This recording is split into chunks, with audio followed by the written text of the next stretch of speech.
hoje nós vamos entrar no penúltimo capítulo. Sejam bem-vindos e bem-vindas, quem está entrando agora ao vivo e também quem encontrou a nossa live pelo Instagram, recebeu e está assistindo em outro momento. E o capítulo 30 foi escrito por Agur, não foi escrito por Salomão. E a Bíblia não fala muito sobre quem foi Agur ou algo sobre ele, e nem muitos historiadores também. Tem alguma coisa que você vai encontrar aí, pode ser que ele foi isso, pode ser que ele foi aquilo, pode ser que ele é descendente de Ismael, pode ser isso, pode ser aquilo. Então, nesses pode ser, eu não trouxe os pode ser hoje, tá bom? Mas, enfim, foi escrito por Agur. E ele é carregado de humildade. E claro que sabedoria também. E sabe que Agur começa diferente de Salomão. E para quem estava na Santa Ceia ontem, ou participou do Estudando a Palavra terça passada, ou as intercessoras que estão aí, nós tivemos a nossa reunião terça passada também, nós falamos um pouco sobre presunção, prudência e presunção, que presunção é a palavra oposta de prudência. E aqui a gente vai analisar que Agur foi humilde, já iniciou Provérbios reconhecendo as suas limitações humanas em face à grandeza de Deus. E ele começa bem assim, olha só que lindo. Ele começa assim: sou o mais tolo dos homens, não tenho o entendimento de um ser humano. Não aprendi sabedoria, nem tenho conhecimento do santo. E aí ele faz algumas perguntas. Quem subiu aos céus e desceu? Quem ajuntou nas mãos os ventos? Quem embrulhou as águas em sua capa? Quem fixou todos os limites da terra? Qual é o seu nome e o nome do seu filho? Conte-me se você sabe. Então Agur, ele começa o seu provérbio reconhecendo que ele é extremamente limitado diante da grandeza e da sabedoria e dos feitos do Senhor. Ah, nós precisamos disso, né, meu querido e minha querida? E aí, nesse início, ele fala de um perfil, né? Que ele é o quê? Tolo. Na minha tradução, está escrito tolo. Existem outras traduções que vai usar outras palavras. Mas a palavra usada no hebraico, independente de como ela foi traduzida, em qual Bíblia você tem, a palavra é bahar. Bahar, algo assim. Claro que eu não sei falar hebraico, vocês sabem disso, né? Mas o que significa? Ignorante, sem entendimento, alguém que reconhece não ter discernimento. Ou seja, reconhece que o seu conhecimento é insuficiente diante de Deus. Então, olha só, meu querido e minha querida, a gente fala muito sobre isso aqui, quem sabe você até já discordou, né, com essa minha fala. O problema não é você ter conhecimento. O problema não é você ir adquirir conhecimento aqui, lá, acolá. Não. Esse não é o problema. Você ler vários livros, você adquirir o conhecimento não é o problema. O problema é achar que o seu conhecimento é suficiente. Porque aqui Agur traz que é insuficiente diante do conhecimento de Deus.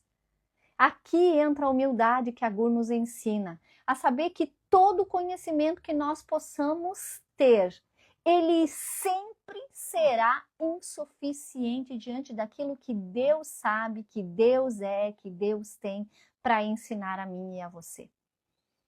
Em qualquer área, mesmo na sua profissional, não interessa quantos cursos, doutorados, mestrados você tenha, não importa. Ainda é insuficiente diante daquilo que Deus pode te ensinar. E eu acho lindo esse posicionamento de Agur. Lindo que ele nos ensina. Como é lindo que Agur teve.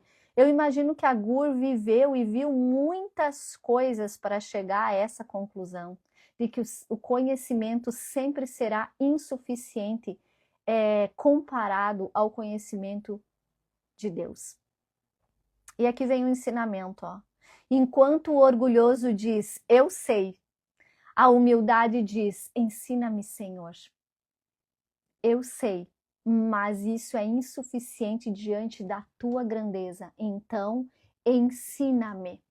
E como a gente vê isso nos Salmos de Davi, né? Davi clamando por ensinamento do Senhor, que venha do Senhor. E nos outros provérbios também, o quanto nós vimos Salomão ensinando nós a clamarmos pelo conhecimento que vem do alto, do Senhor.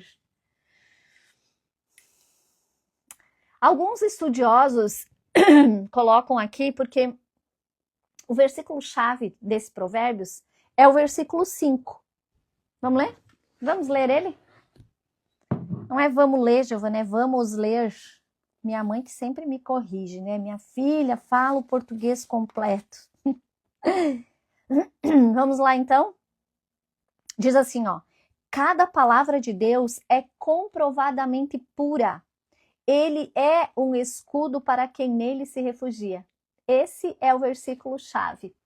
E tem alguns estudiosos que colocam que essas perguntas feitas por Agur no versículo 4, Jesus confirma em João 3:13 o versículo 5. Mas o que eu quero colocar é que os estudiosos dizem que as perguntas feitas por ele apontam para Cristo. Olha que lindo, porque diz assim, né? Quem ajuntou nas mãos o vento? Quem subiu ao céu e desceu? Quem fixou os limites? Qual é o seu nome? Qual é o nome do seu filho? Então aqui, tantos anos antes, Agur está apontando para Cristo. Isso é profético. Isso mostra a maravilha da palavra de Deus. Aí já no 5 diz que ela é pura. E em João 3:13, Jesus confirma dizendo que toda a palavra de Deus é pura. Presta bem atenção nessa parte, meu querido e minha querida. Sendo assim, a Bíblia não tem mistura, porque quando você vê a palavra pura trazida na palavra de Deus sobre não ser misturado, normalmente ela vai falar sobre fogo, sobre que já foi purificado, que a mistura já saiu, está puro, está sem mistura. Então a Bíblia não precisa ser atualizada. Ela precisa ser obedecida. Ela já passou pelo crivo de Deus. Não precisa ser atualizada. Se você concorda ou pensa nessa fala que a Bíblia precisa de atualização, ai, meu querido e minha querida, dobra o seu joelho e diz assim: Espírito Santo de Deus, entra em mim e faz em mim tudo o que é necessário para que eu volte a ser aquilo que Deus me criou. Porque a palavra de Deus não precisa de atualizações, ela precisa de pessoas que creiam nela e obedeçam a ela.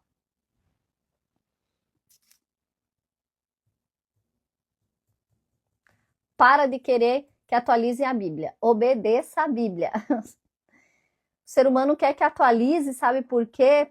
Para se amoldar aos seus pecados, se amoldar aos seus erros, apoiar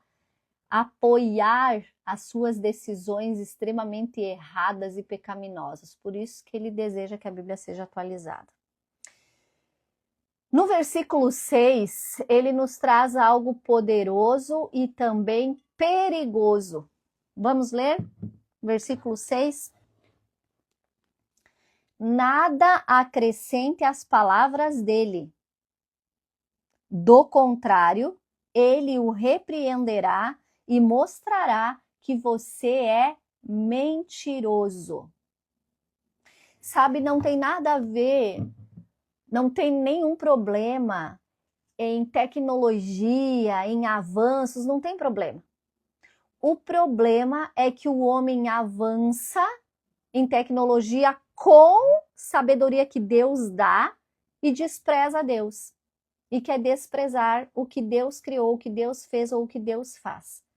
Então a nossa presunção está nesse lugar, por conta do que Deus nos deu de sabedoria e inteligência, nós produzirmos coisas e através destas coisas desprezamos a Deus, desonramos a Deus. Esse é o problema, é isso que a Agur está trazendo aqui. Então, o orgulho acrescenta na palavra. A religiosidade também acrescenta na palavra e a tradição acrescenta também. Porém, Deus já falou o suficiente, inspirou tudo que era necessário e tudo está na palavra. Muito bem detalhado e ensinado. Nós é que não lemos, não meditamos, não estudamos e aí não compreendemos. Do 7 ao 9, que fala aqui, Agur faz 2 pedidos ao Senhor. Essa parte é muito maravilhosa. Deixa eu até tomar um cafezinho para largar a minha xícara aqui. Essa parte é maravilhosa, primeiro porque Agur conhece um pouquinho do seu coração. Ele deve ter sofrido algumas coisas e trouxe para nós aqui, olha, presta atenção nisso, porque eu aprendi na dor. Parece que eu vejo Agur na hora de escrever pensando assim, eu aprendi na dor, eu vou escrever aqui para esse povo não se perder. Ele pede a Deus equilíbrio. Ele pede a Deus equilíbrio. Então ele diz assim no primeiro pedido, afasta de mim a falsidade. E a palavra falsidade aqui vem, a sua origem é chave, que é mentira, ilusão, vazio, engano. Você se identifica com alguma dessas palavras? O que Agur pede aqui? Um coração verdadeiro. E o segundo pedido dele, não me des nem pobreza, nem riqueza. Oração diferente, né? Por que dessa oração? Vamos ver?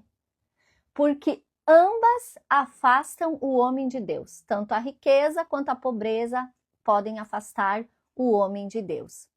A riqueza pode produzir independência e a pobreza pode levar ao desespero. Então ele fala assim, ó. Deixa eu puxar aqui, ó. Nem riqueza demais para que não me esqueça do Senhor, nem pobreza demais para que eu venha roubar. É isso que Agur coloca aqui. E olha que interessante.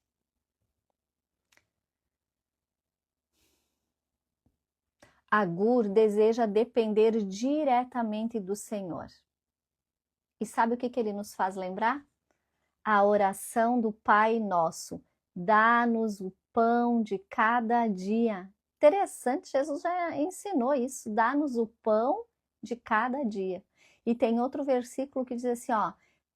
Jesus diz, basta cada dia o seu mal. Ou seja, viva um dia de cada vez. Planeja, você pode planejar. De novo, não tem problema em planejar. O problema é para planejar com presunção de que você pode realizar tudo e que você estará aqui para realizar o plano que você planejou para o seu futuro. Sendo que o seu futuro nós estudamos já aqui em Provérbios. Ele é do Senhor e você vai ir para ele quando o Senhor te convidar para chegar nesse futuro. Já aprendemos aqui. E olha só como é tremenda essa parte.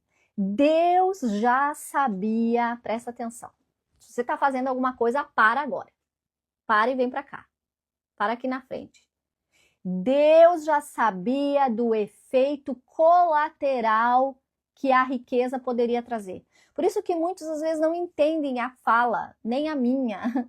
Não tem problema em ter riqueza, não tem problema em ser próspero. O problema é o que como nós agimos quando chegamos nesse lugar. E se não fosse, Deus não teria previsto esse efeito colateral. Quer ver onde que ele preveu? Anota aí, Deuteronômio 8, do 10 ao 14. Eu já falei aqui que por muitas vezes nós desprezamos a leitura do Antigo Testamento. Mas ali Deus deixou muito ensino, muita prevenção. Prevenção. Que nós ignoramos. Deus já sabia do efeito colateral da prosperidade e da segurança. Quer ver o que ele fala? Eu vou ler para vocês aqui, ó. Deuteronômio 8, do 10 ao 14. Deus diz assim, depois que tiverem comido até ficarem satisfeitos, louvem ao Senhor, o seu Deus, pela boa terra que ele deu a vocês.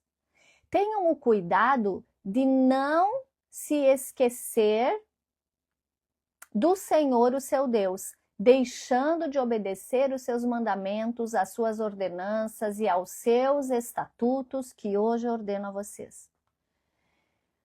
Não aconteça que, depois de terem comido, até ficarem satisfeitos, construído boas casas e nelas morado, de aumentarem os seus rebanhos, a sua prata e o seu ouro e todos os seus bens, o seu coração fique orgulhoso e vocês se esqueçam do Senhor, o seu Deus, que os tirou do Egito, da terra da escravidão.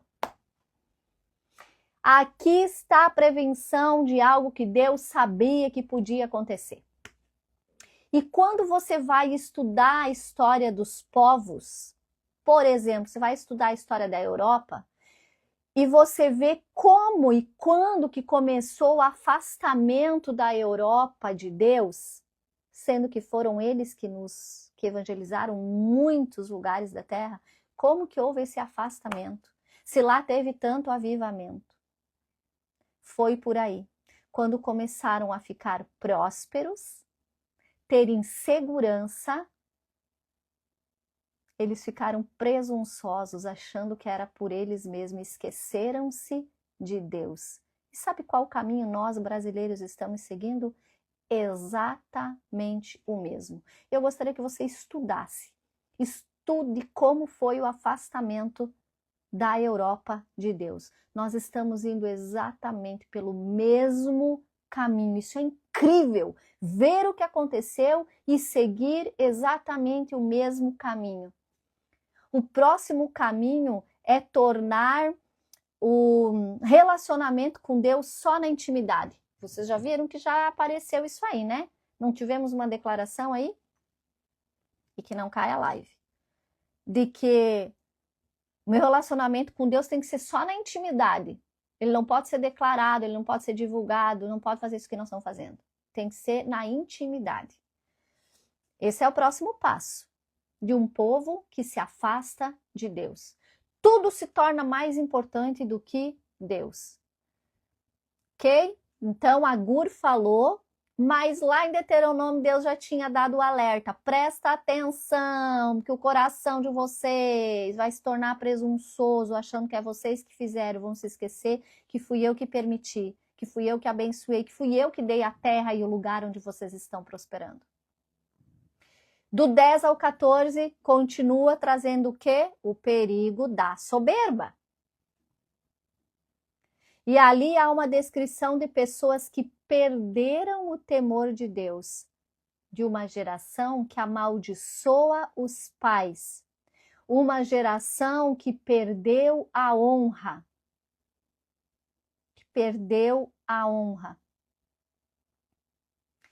E aí eu vou deixar uma dica para você. É um livro do John Bevere, eu cito muito ele, quem me conhece sabe. Mas o John Bevere pega os livros dele e sempre faz séries no YouTube, com lives explicando esses livros. E tem uma série chamada A Recompensa da Honra, para você retornar e não ser uma geração que amaldiçoou os pais e que perdeu a honra. Uma geração que não sabe honrar os mais velhos, uma geração que não sabe honrar a sabedoria de quem já viveu, uma geração de desonra. Então, vai lá, leia esse livro, passe para os jovens e adolescentes lerem esse livro, A Recompensa da Honra, ou assistir as lives do YouTube. É uma geração que se acha pura, justa e reta, mas nunca reconheceram a Jesus Cristo como o resgatador que purifica, justifica e endireita as veredas. Como pode se achar justo, reto e puro se nunca foi lavado pelo sangue de Cristo? Se nunca foi justificado diante de Deus pelo sangue de Jesus Cristo e nunca tiveram suas veredas? Já estudamos aqui em Provérbios o que é as veredas, endireitadas, que é os seus caminhos diários endireitados. São altivos, orgulhosos e que têm palavras destrutivas que machucam mais com a língua do que com as armas. Essa Esse é o alerta desse intervalo de versículos. E aqui eu coloquei uma geração que amaldiçoou os pais. Não me lembro se eu falei para baixo, mas vou falar aqui, porque se eu não anotei, não vou deixar passar. Sobre uma geração que desonra pais, pare aí de novo. Sogro e sogra entra nessa desonra. Você sabia? Você honra demais o pai, seu pai, sua mãe, e você desonra o seu sogro e a sua sogra. Você está desonrando pai e mãe. Porque você não é uma só carne? A Bíblia diz que somos uma só carne. A partir do momento do seu casamento, que você se torna uma só carne com seu cônjuge, o sogro e a sogra passam a ser seus pais. E na tradição judaica, eles chamavam de pais mesmo.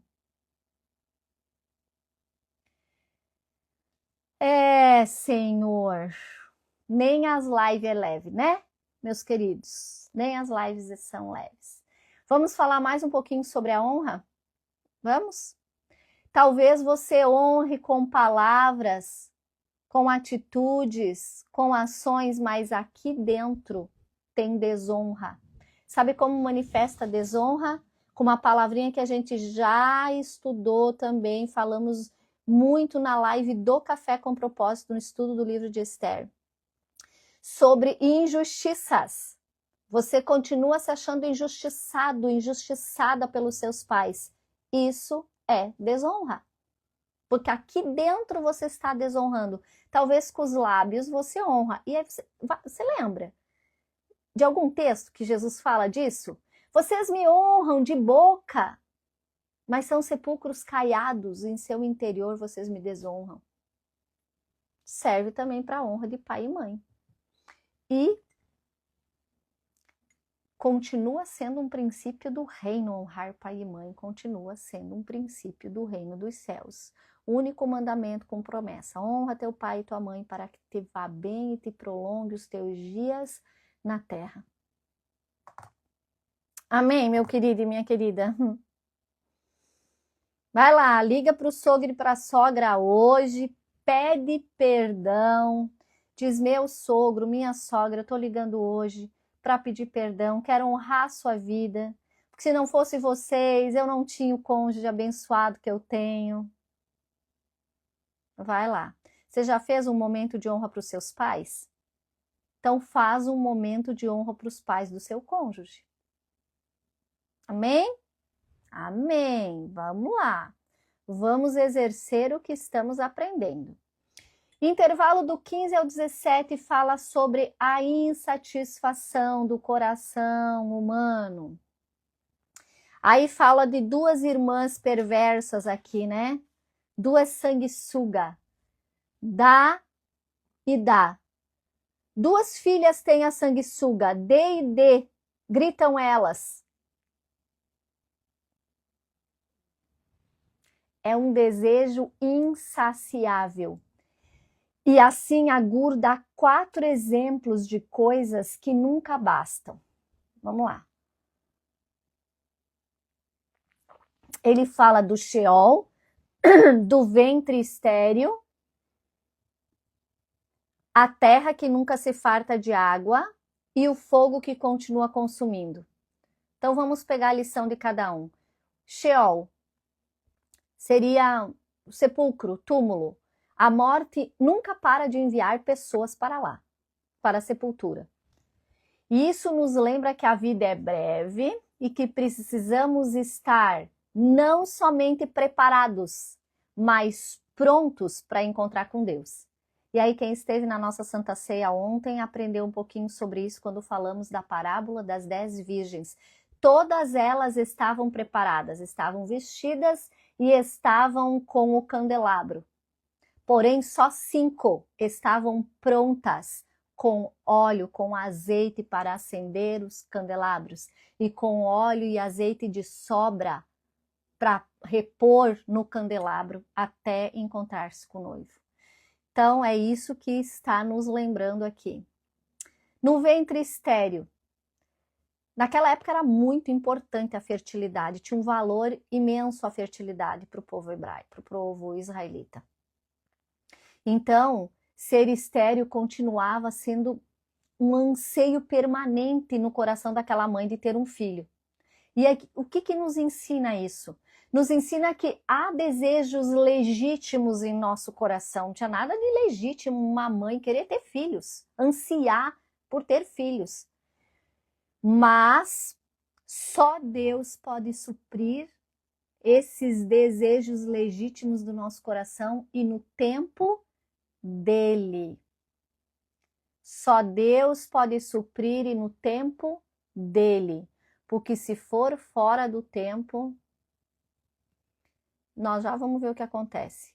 A terra que nunca se farta de água, ela sempre precisa de mais para dar e produzir frutos. Então ensina que a nossa vida, ela precisa de abastecimento contínuo. Ela precisa ser abastecida pelo quê?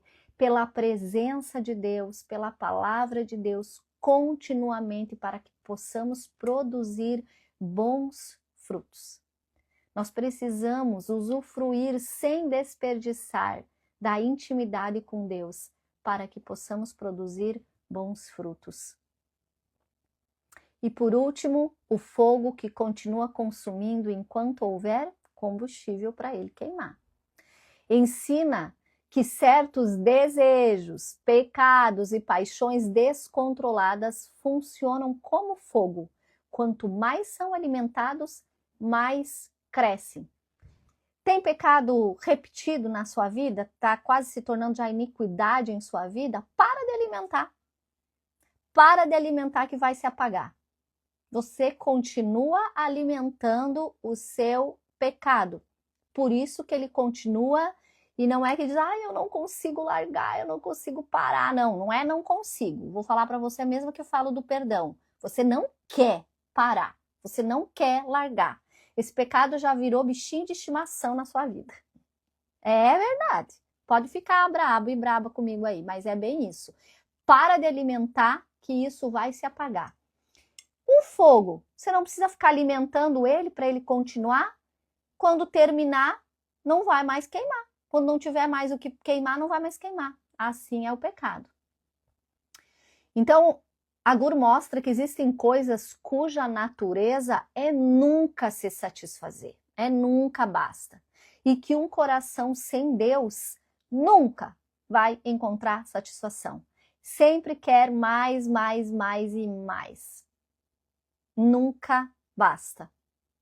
Em João 4,14, Jesus dá a solução para isso. Ele diz assim, quem beber da água que há em mim, jamais sentirá sede. Meu querido e minha querida, a nossa suficiência, eu gostaria que você estudasse essa palavra, porque ela é muito profunda. A nossa suficiência está em Deus. A nossa suficiência está em Deus. O coração encontra descanso em Deus. A alma encontra paz em Deus. E aí o corpo vai sentir-se satisfeito. Então, a sua suficiência está em Deus. Aqui que eu ia falar a parte, mas agora eu já falei. Porque no 17, frisa sobre a honra continuar sendo um princípio do reino. Quem não honra pai e mãe sofrerá consequências. E aí eu já falei o que eu queria falar. Era nessa parte aqui. É isto. Do 18 ao 20, fala de mistérios que revelam a grandeza de Deus. Sabe? Agur, pelo jeito, era muito observador. E talvez nós, nessa busca por satisfazer os nossos desejos e tudo mais, de estarmos sempre insatisfeitos, paramos de observar as maravilhas de Deus. E aí deixamos de aprender com elas. Então, Agur, de agora em diante a gente vai perceber que Agur era muito observador. E ele traz aqui 4 coisas que ele fica muito maravilhado. Primeiro, a águia no céu. E olha que lindo, ela voa com precisão, com força e com liberdade, mas não deixa rastros. Não deixa rastros. Deus conduz seus filhos por caminhos que por vezes nós não conseguimos explicar. Você vive isso também? Porque eu vivo. Por caminhos que não sabemos explicar. E a verdadeira grandeza não precisa deixar marcas de ostentação. Nossa, que é o contrário do que a gente vê e vive por aí, não é verdade? A verdadeira grandeza não precisa deixar marcas de ostentação. Quem confia em Deus aprende a depender do vento do Espírito e não da própria força. É isso que a águia depende, não só da sua força. Segunda coisa que Agur observou, a cobra sobre a rocha. Desliza sobre uma superfície dura sem deixar vestígios. Nem tudo que acontece pode ser visto ou explicado. Sabe, tem coisas na sua vida que talvez você está tentando explicar, justificar, até para defender Deus na sua vida. Não precisa, porque nem tudo pode ser visto ou explicado instantaneamente. Só o tempo vai mostrar porque você vive ou está vivendo certas coisas. E também nos mostra que o mal, por vezes, age de forma sutil e exige de nós o quê? Discernimento. A sutileza, ontem na ceia falamos muito sobre isso, a sutileza do mal, ela precisa de discernimento. Porque é muito sutil como o mal vai entrando na nossa vida para ir nos afastando de Deus. A terceira coisa que Agur observa, o navio no mar. Ele cruza o oceano e logo as ondas apagam o seu rastro. Então a vida exige direção mesmo em meio a instabilidades. Tá instável o seu chão aí? Continua necessitando de direção. E quem dá a direção? Aquele que sabe para onde você está indo, que já esteve no seu futuro. Deus é quem te dá a direção. O mar traz incertezas, mas um navio com leme e rumo chega ao destino. Então, pode estar no mar de incertezas a sua vida, mas se tiver leme, se tiver rumo, vai chegar. Aonde? Aonde Deus tem para você chegar. Nem sempre o destino é aquele que você acha que é. Se você vive na vontade de Deus, às vezes o destino não é o seu, é o destino de Deus. Então, é Deus quem guia a sua jornada, mesmo quando você não está vendo o caminho. E a última coisa que Agur observa, o homem com uma mulher. Ele coloca que é um mistério de amor e de união. O amor verdadeiro é um dom de Deus e envolve mais que a lógica. O vínculo entre duas pessoas é algo admirável e misterioso que só pode vir do Senhor. Enfim, meus queridos, tem uma lição em todos, mas todos se resumem em seguem um caminho sem deixar rastros permanentes. Agur mostra que em vez de tentar controlar tudo, explicar tudo, ele nos convida a sermos humildes diante da sabedoria do Criador. Você não precisa entender tudo, nem explicar tudo. Você precisa ir com humildade diante do Senhor e pegar a sabedoria que há nele para discernir as coisas, mesmo aquelas que você não está entendendo e vendo, você obedece. O discernimento da obediência. Sabe por quê? Lá em Isaías já profetizou no capítulo 55, ele diz, os caminhos do Senhor são bem mais altos que os nossos. Por isso que Deus nos compara muito a ovelhas e pastor. Se você for estudar a ovelha enxerga poucos metros à sua frente, por isso que ela precisa do pastor. Então, meu querido e minha querida, pouco eu e você enxergamos à nossa frente, mas Deus conhece o nosso passado, conhece o nosso presente e, acima de tudo, conhece o nosso futuro. Então, precisamos aprender a confiar no Senhor. No versículo 20, ao oposto do amor verdadeiro, porque ele traz de novo a adúltera. Ele traz novamente a adúltera no 20. E ele diz assim, ó, vou ler aqui com você. Este é o caminho da adúltera. Ela come, limpa a boca e diz, não fiz nada de errado. Bem o oposto do que ele observa do caminho entre um homem e uma mulher que estão ali diante do Senhor. O amor verdadeiro, a cumplicidade, a aliança, o pacto, caminhar junto, independente da circunstância, descansando no Senhor. Do 21 ao 23, ele fala quando a ordem é invertida. Aí ele fala o quê? Que pessoas despreparadas recebendo posição sem caráter. Você já viu isso? Será que vemos isso? Muito. Ele traz 4 situações que faz a terra tremer. Novamente, lá vai o agur observador. Uma das coisas que ele traz, o escravo que se torna rei. E aí, talvez, quando você leu isso em Provérbios, você que já leu, pensou assim, nossa, então uma pessoa que não é nada não pode chegar a lugar nenhum. Ai, meu querido, não é sobre isso. O problema não está na ascensão. Não está na ascensão do escravo se tornar um rei. Não tem problema nenhum nisso. Mas na ascensão sem ser preparado por Deus para chegar lá. Por que não tem problema nenhum isso? Porque José e Davi são esses caras aí.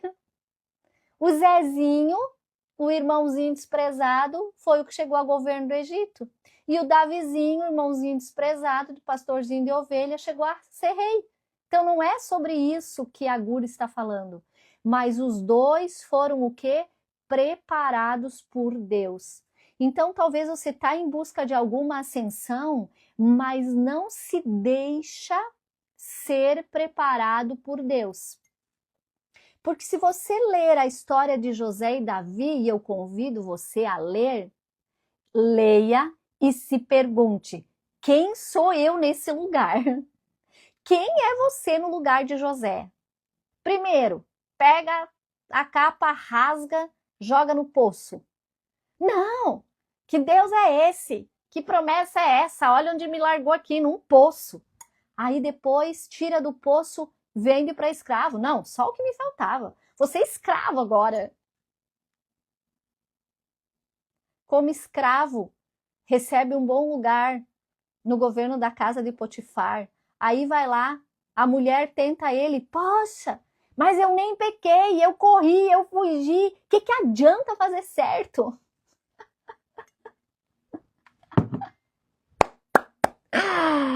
Oi, Senhor, seria eu e você aqui nessa história de José? O que adianta fazer certo? Fiz certo e aí tô indo para a cadeia.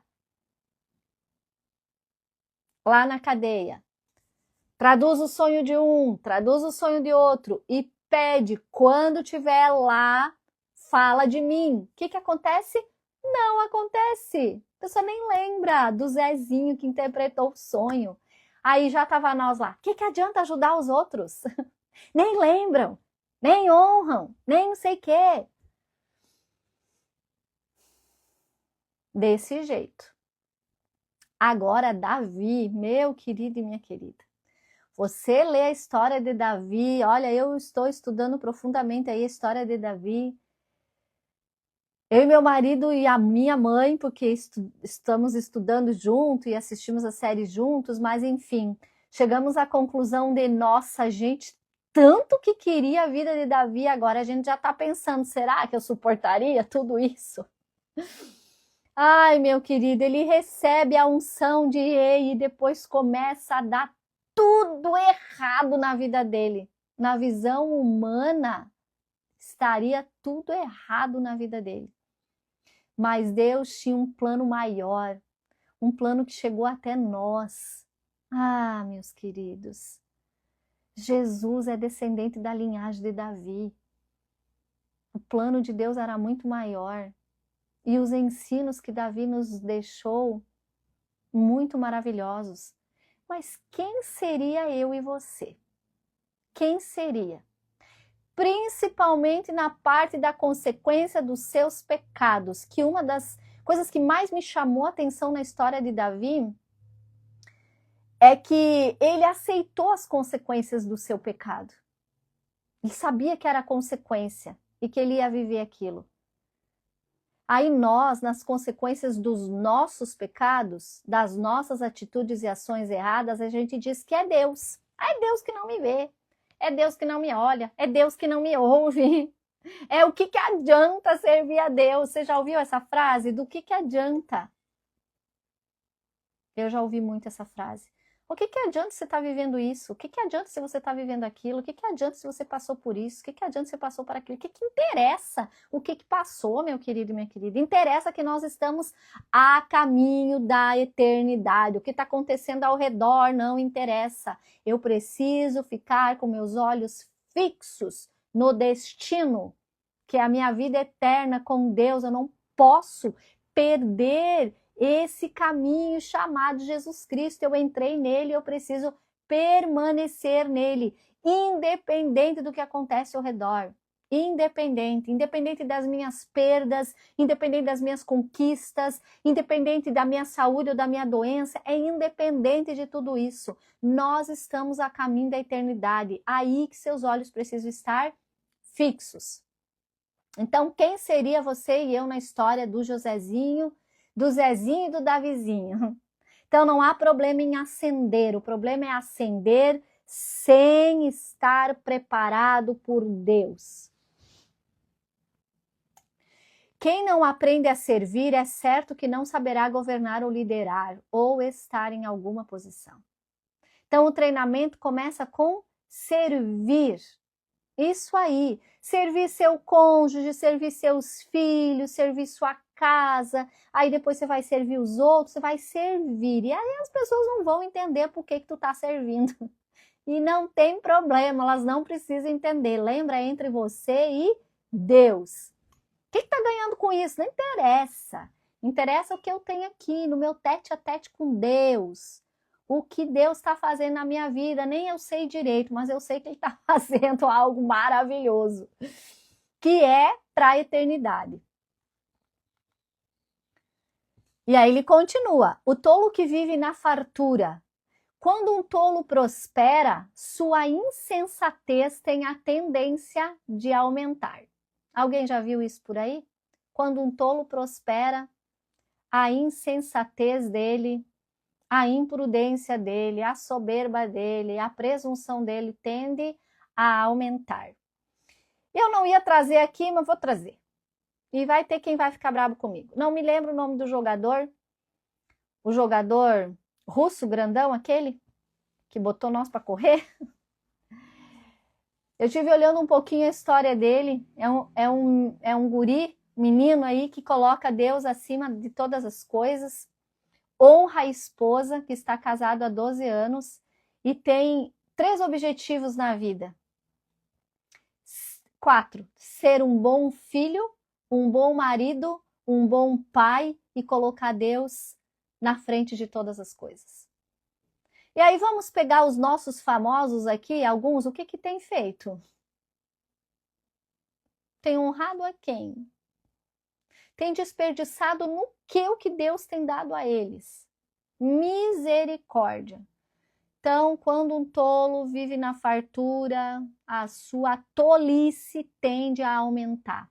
Fartura sem temor de Deus produz orgulho, autossuficiência, desperdício e endurecimento de coração. Fartura sem temer a Deus, orgulho, autossuficiência, desperdício e endurecimento de coração. Prosperidade é uma benção, mas sem sabedoria é uma armadilha. É uma armadilha. E eu já vi e já vivi muito disso, de ver essa prosperidade virando uma armadilha. Que Deus guarde o meu e o teu coração dessa armadilha. Que possamos ter sabedoria enquanto Deus nos abençoa.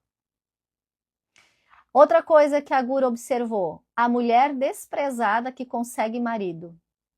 Não tem problema ela conseguir o marido. Veja aqui onde está o problema. Alguém que alimenta ressentimento da rejeição e quando consegue o que deseja, essa pessoa age com arrogância e com vingança. Então, essa mulher desprezada entra em qualquer área de rejeição. Qualquer área que a pessoa foi rejeitada. Quando ela consegue o que ela quer na área que ela foi rejeitada, ela começa a agir com o quê? Arrogância e vingança. A mudança de posição revela um coração que nunca foi transformado.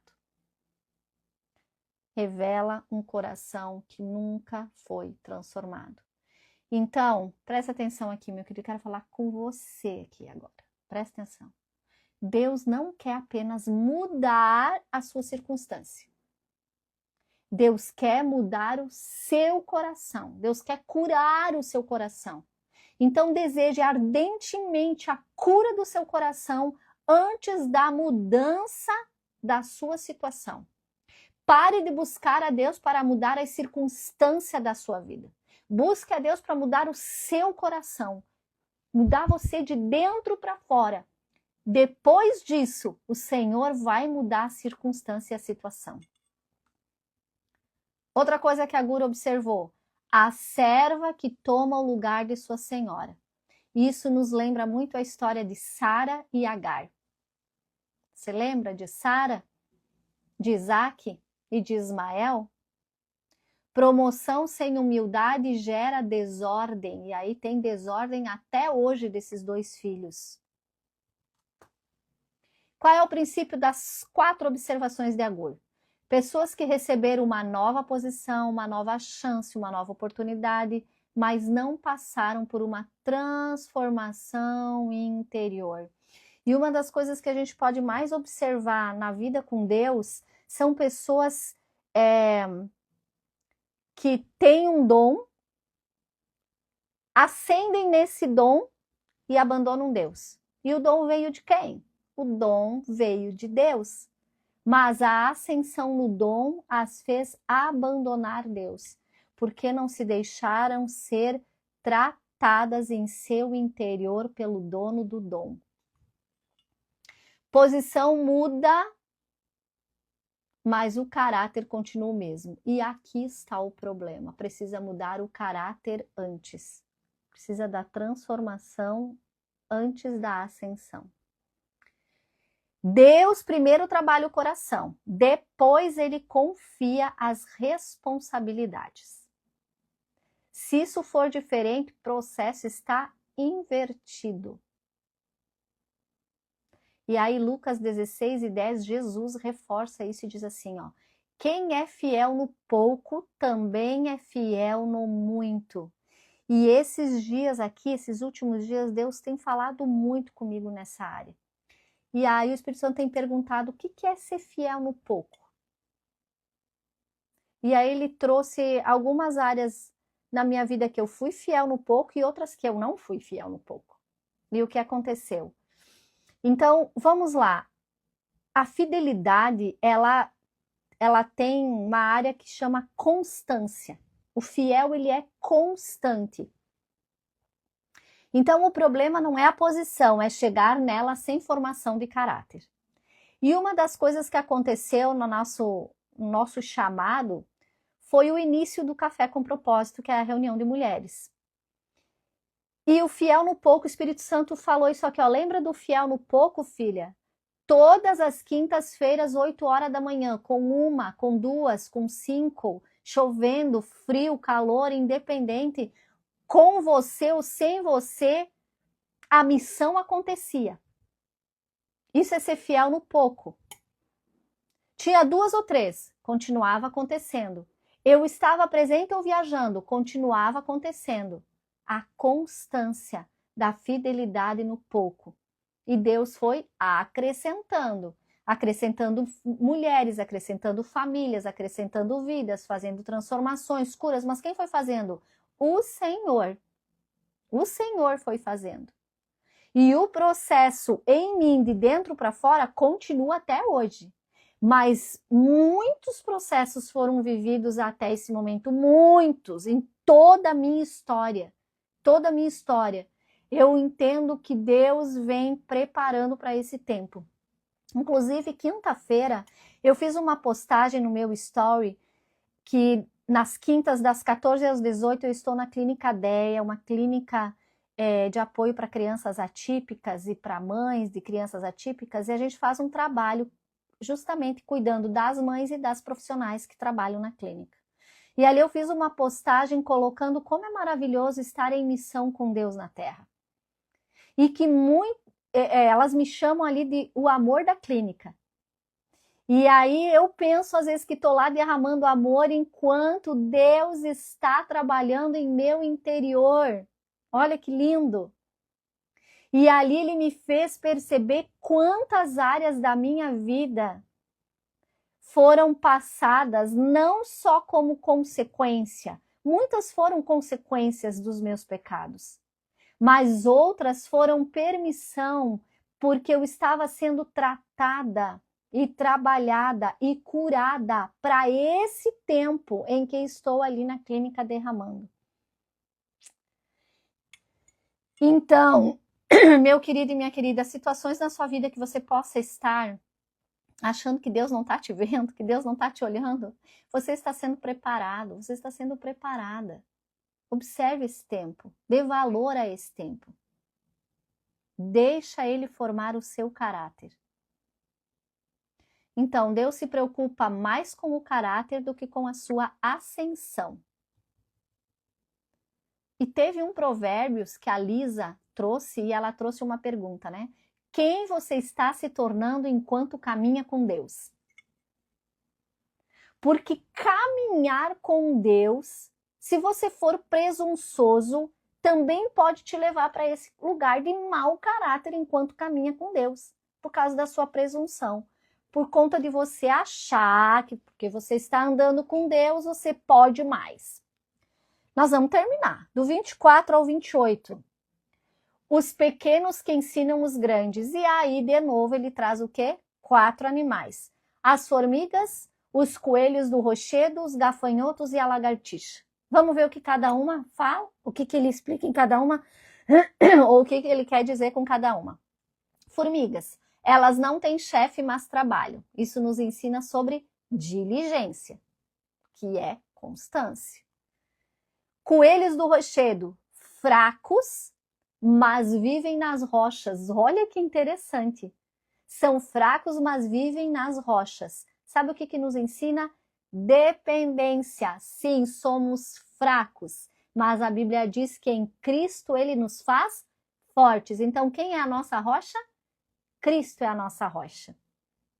Gafanhotos. Não têm rei, mas caminham unidos. Isso nos ensina sobre unidade. Lagartixa é pequena, às vezes nem é vista direito, mas entra até nos palácios. Ensina perseverança, que não é força, é constância. Constância, não força, constância. E do 24 ao 33 fala da verdadeira grandeza e traz 4 exemplos de postura de animais. O leão, o galo, o bode e o rei. Eu não especifiquei cada uma porque eu sabia que não ia dar tempo aqui. Mas você pode estudar. O que a Gur quis falar com esses 4 exemplos, do leão, do galo, do bode e do rei? Com certeza cada um tem algo muito profundo. Eu trouxe o resumo, ó. Todos caminham com segurança. Quem conhece sua identidade não precisa ficar provando o seu valor. Para de querer ficar provando seu valor, meu querido e minha querida. Se você está com a sua identidade firmada em Cristo, você não precisa provar valor. E se você não está com a sua identidade firmada em Cristo, primeiro eu convido você para ir lá no YouTube fazer o estudo do livro Raiz da Rejeição. Vai levar você para a sua identidade em Cristo. Segundo, você que é mulher, nós temos a imersão Voltando à Essência, que trata justamente disso. E sua identidade, não segundo o mundo, segundo o que Deus diz sobre você e sobre quem Deus é para você. Chama no direct aí e diz, eu quero entrar na lista de espera. Sim, temos lista de espera grande. Então, estamos com 24 mulheres na lista, 25 se eu não me engano, e são 12 vagas por semestre. Mas glória a Deus por isso. Então, não precisam provar valor porque sabem sua identidade. E no 32, a Guru ensina algo raro, mas maravilhoso. Ele fala assim, ó. Se procederes loucamente, porque provavelmente que ele procedeu bem loucamente, por isso escreveu esse provérbio aqui, né? Ele diz, coloque a mão na sua boca. Antes de responder, antes de discutir, antes de justificar. A prudência evita muitos pecados. Essa semana Deus falou muito com nós sobre a prudência, né? Tudo que fizemos de terça para cá, Deus falou com nós sobre prudência. E no versículo 33 ele fala, por quê?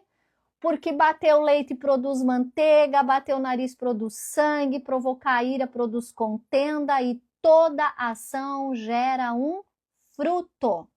Não é toda ação gera uma reação, gera um fruto. E desse fruto pessoas vão comer. A pior parte é essa. Você vai alimentar pessoas com fruto bom ou com fruto ruim que sair da sua ação. Então, quem semeia conflito vai colher o quê? Divisão. E quem semeia paz vai colher o quê? Comunhão. O que você vai semear ou está semeando? E para fechar, resumindo, para nós encerrar, o que o capítulo 30 nos ensina? Ensina que a verdadeira sabedoria não nasce de muito saber. E o problema não é você ter muito conhecimento. O problema é você achar que seu conhecimento é suficiente. Mas vem do temor do Senhor e da humildade para reconhecer a nossa dependência de Deus. No resumo, quem conhece a Deus abandona a autossuficiência, confia plenamente na palavra de Deus e vive contente com o sustento diário. Rejeita o orgulho e aprende com as menores criaturas da criação. Porque Deus é maravilhoso e nos ensina com tudo da sua criação. Basta que nós paremos e observemos. Amém? Então, meus queridos, nossa penúltima segunda e segunda que vem, nossa última segunda juntos aqui. Para você que entrou agora, para você que não acompanhou, na bio tem o link para entrar no nosso YouTube, vai lá que tem o estudo, tu vai na playlist, tem lá. Estudo do livro de Esther, que nós estamos fazendo nas quintas. Estudo do livro de Provérbios, que estamos fazendo nas segundas, e vai estar lá os 31 capítulos, 30 capítulos que estudamos até agora. O 30 entra essa semana. E também vai ter lá o estudo do livro Raiz da Rejeição de Joyce Meyer. Então tem muito material aí para você se aprofundar, estudar. E depois você entra no grupo para receber o PDF com as 3 perguntas para a sua meditação e seu tempo a sós com o Pai. Amém? Eu vou orar com você agora, e antes de nós fazer a oração de encerramento, eu vou orar com você porque nós falamos muito aqui em Provérbios sobre nós termos a ajuda do Espírito Santo. Também falamos nesse Provérbios, inclusive, que não há como sermos justificados, purificados, se não sermos lavados pelo sangue de Jesus e justificados por Jesus Cristo. E aí Jesus diz que nós precisamos declarar com a nossa boca e crer no nosso coração que Jesus Cristo é o nosso único Senhor e Salvador. Então eu vou convidar você a fazer essa oração comigo. E caso seja a primeira vez que você está declarando Jesus Cristo como seu Senhor e Salvador, que você nos chame no direct ou coloque aqui na live um eu fiz, ou chama lá no direct e diz eu fiz essa oração, que a gente quer segurar na sua mão e caminhar com você essa caminhada até a eternidade, tá bom? Você não tá mais sozinho, sozinha. Vamos lá comigo? Diga assim, Deus, Em nome de Jesus. Neste momento eu me arrependo dos meus pecados. Eu te peço perdão pelo tempo que vivi na minha autossuficiência. E em nome de Jesus, eu reconheço, crendo no meu coração e declarando com a minha boca, que Jesus Cristo é o meu Salvador, é o meu Senhor. E também a partir de hoje, eu dou liberdade ao Espírito Santo para entrar em meu coração e fazer tudo o que for necessário para que eu volte a ser e a viver quem Deus me criou para ser e viver. Alinha todas as coisas no meu interior. Alinha todas as coisas na minha vida segundo a tua vontade, Deus. Em nome de Jesus. Amém e amém. Amém, meu querido e minha querida. A partir deste momento você é filho e filha de Deus. E como filho e filha você recebe um presente chamado Espírito Santo, que te ajuda em todas as coisas, inclusive a viver tudo isso que temos aprendido em Provérbios. Beijo no seu coração, eu vou orar pela sua semana agora. Pai, em nome de Jesus, eu quero te agradecer por cada homem e mulher que participou dessa live, seja ao vivo ou em outro momento. Que as tuas mãos estejam estendidas para os abençoar, os guardar, e que o teu Espírito também durante esta semana fale com eles, os confronte, colocando eles exatamente onde o Senhor os deseja. Também transformando, curando e libertando-os de dentro para fora, para prepará-los para aquilo que o Senhor tem para cada um deles. Eu abençoo suas casas, seus casamentos, família, empresas, Pai. Que tudo seja guiado por Ti e siga segundo a Tua vontade, que é boa, perfeita e agradável. Em nome de Jesus, Paizinho, obrigada por esta manhã. Graças eu te dou. Em nome de Jesus. Amém.